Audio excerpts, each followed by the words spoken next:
to figure out how much they eat, you actually have to have a model of food consumption as a fraction of body mass. And this varies tremendously from small cetaceans that might be in here, where they have to eat about 8% of their biomass per day, to large species like blue whales that be way out here that have to eat only about 2% of their biomass per day to sustain them.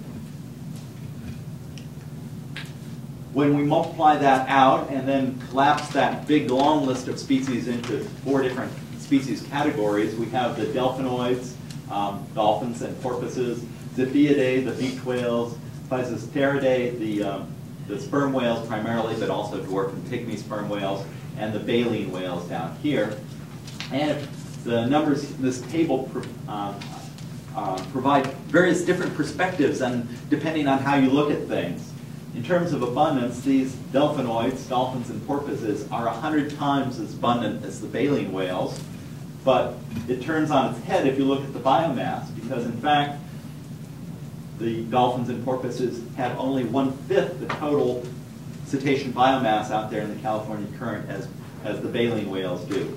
In terms of consumption, the consumption is this over here, and you can see that the delphinoids and the Balaenopteridae are about equal, more or less equal.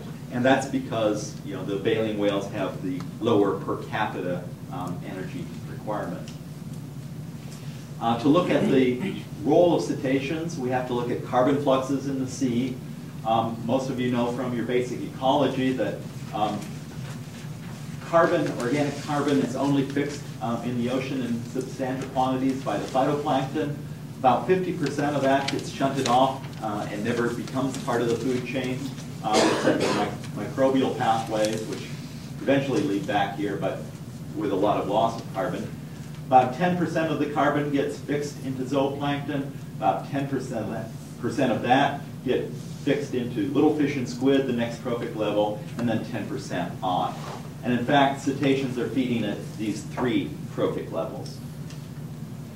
You can plug various things into the equations, and you can actually estimate the primary production requirement, that is, how much primary production, given this long pathway and the various ways to get to cetaceans. And the answer is 32. What does that mean? It's 32 grams of carbon per meter squared per year, which doesn't mean much of anything unless you look at the big picture. And that is, what is the primary production in this California current ecosystem?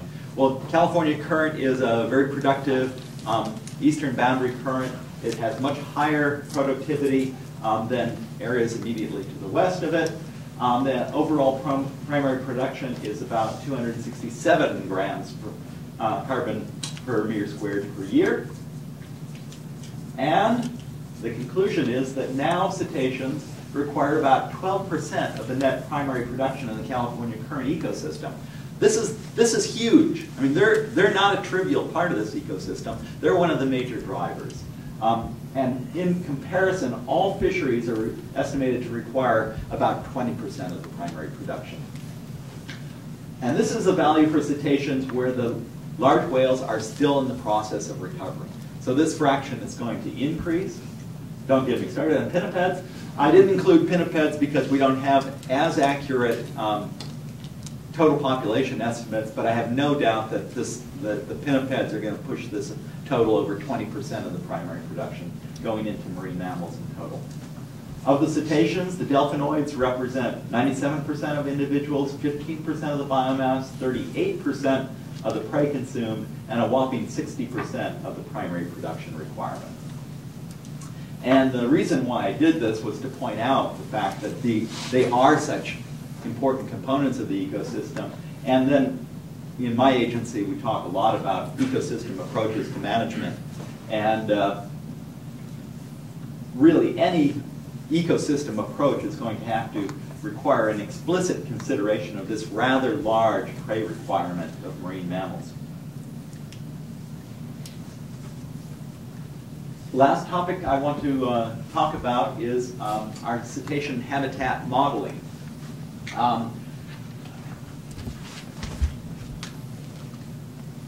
looking at the primary production requirement is really just one way of looking at the importance of cetaceans in the marine ecosystem, but it doesn't tell you much about why they're distributed where they are.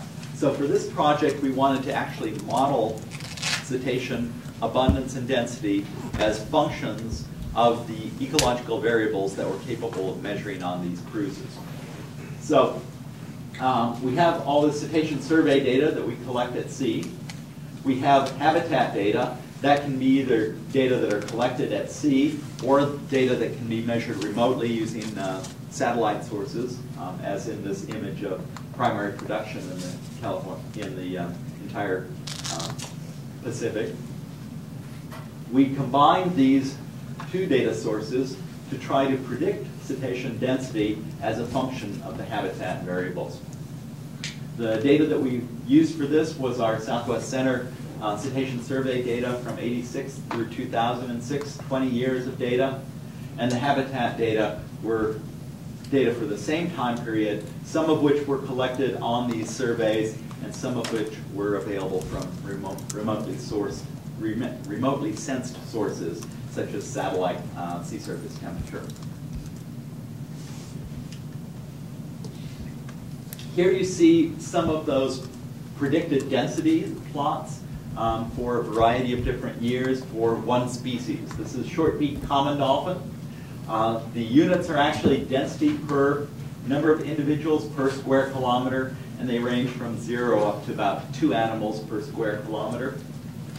2 animals, I should point out, per square kilometer is a really high density of cetaceans. There are very few places in the world where any species is more abundant than that. And when you look at these different plots for different years, you can actually see how the predictions vary quite a bit.